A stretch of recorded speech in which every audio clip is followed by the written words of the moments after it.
Now, let's talk about a couple of Aussies who want to get your help tonight to help out their family member who's doing it particularly tough on the other side of the world. Joining us now are Nick and Michelle Armenis, and they join us now from the Gold Coast. Guys, nice to see you. So let's talk first to you, Nick, about Dad.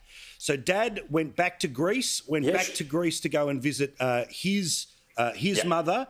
He's ended up having a pretty serious fall, and now he's in a world of trouble, and we need to help raise some money to take care of him and get him back here, right?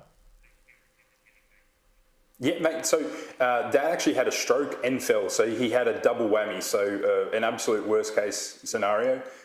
He went overseas to see his mum after so many of us haven't been able to see loved ones for so long with COVID. He ended up in a hospital in Corfu, which is where he's from.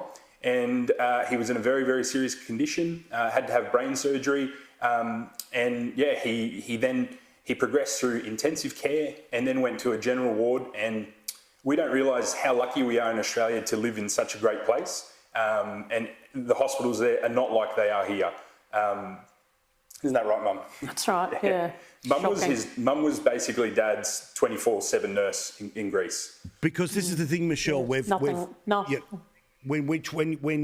you know there was attempts to get him travel insurance, you were unable to get the travel insurance. So tell us about his condition right now and about the type of care and love that he needs. Well, right now, actually, we have medically evacuated him to Australia.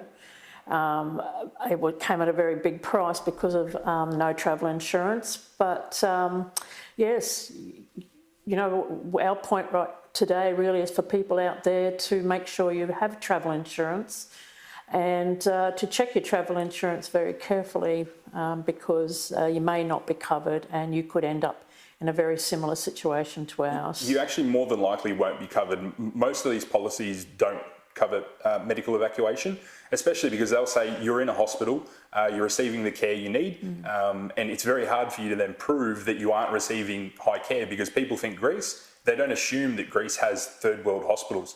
As Mum said, we actually were able to get Dad back recently at a huge expense. We've had to take loans, we've had philanthropists help us out as well. But the bills just keep climbing. Dad was an immigrant, came here, worked his you-know-what off, and he's helped us kids to be able to help him now.